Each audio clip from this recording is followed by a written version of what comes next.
I think listening in public discourse, even sometimes in the workplace, can just be ignored. Listening is kind of a lost. It's not like a dying art form. It's a skill people need to re-up on, and that's a big reason why I podcast. I think podcasting makes me an excellent listener. You know, what did you say?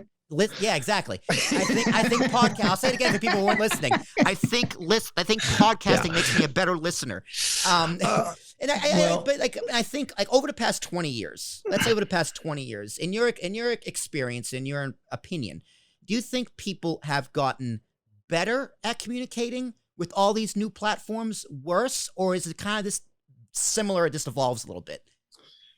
Can I say it depends? That's always a valid answer for everything. It depends. Yeah. You know, we are drowning in information. Yeah. Right. I can remember starting in this profession early on in the 90s, in the early 90s. And, you know, you had plenty of time. You could read your publications and you'd put things together and you'd send it out and you'd mail it or fact. Like there was not this sense of immediacy, urgency that there is today.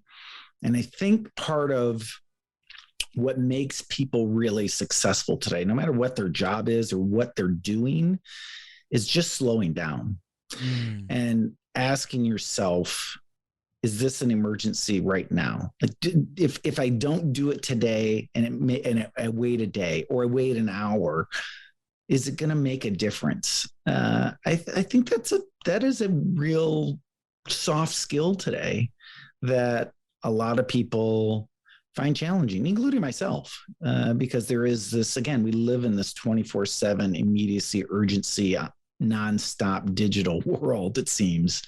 So having that ability, and this has probably come with my age and experience of taking the long view, stepping back, and helping sort of think about what the response should be, whether it's my own personal response or an organization's response or a team response internally, is, I think, a real skill today. And that skill is charged because of all of the information we have at our fingertips. So it's so to your question, because I was listening to you, Will. Love it. Thank you. I'm glad someone does. Yeah, I think it does depend, right? It depends on what it is that's happening. I think having more information certainly lets people, like a researcher, for instance, or an analyst, really dive into all that information and come up with a conclusion. I think that on the flip side, though, all that information, you know, does make people probably react more than they should react.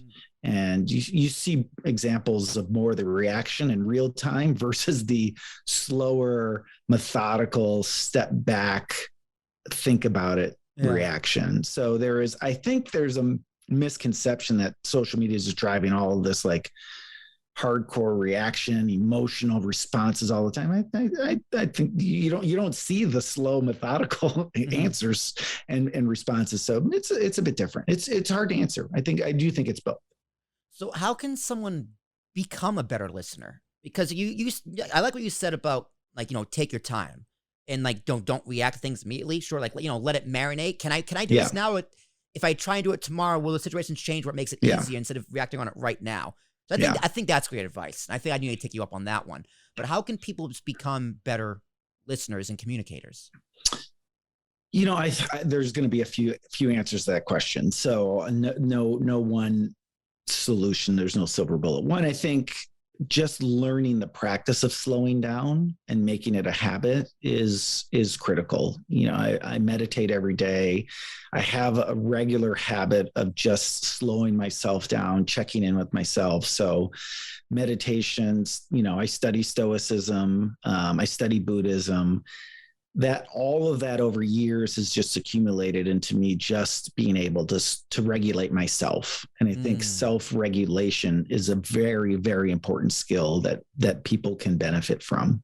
That's number one. Number two, I think is something also that I practice is stakeholder management. You know, before I respond or think of a response, I am thinking a lot about who is the audience, and what are they in a panic and an urgency, and do I need to calm things down? Are they just want the best answer when I get it to them? We get into this immediate reply syndrome. So you have to think a little bit about who the audience is, and what that response time requires. And it could be, I think a lot of the best answers are just acknowledging you have something from somebody. Got it. I'm going to work on it. Or thanks for sending all this. Give me until tomorrow and I'll come back to you. Like, setting expectations is my third point. I don't think people set expectations with others as well as they should. And that to me is also something that I've learned over time from many mentors, that if you can manage others' expectations of what they expect from you, then the results will always be better. If my client knows I'm going to have something to them by this Thursday, they understand it's this Thursday. If my kids understand that I'm at work and I can't play sports with them until I get off my job until later tonight, and then we can go. Like, it's managing their expectations. So I would say all three of those things are really key and critical. And again, it goes back to what we were just talking about. Like, we live in a world that is just moving super fast.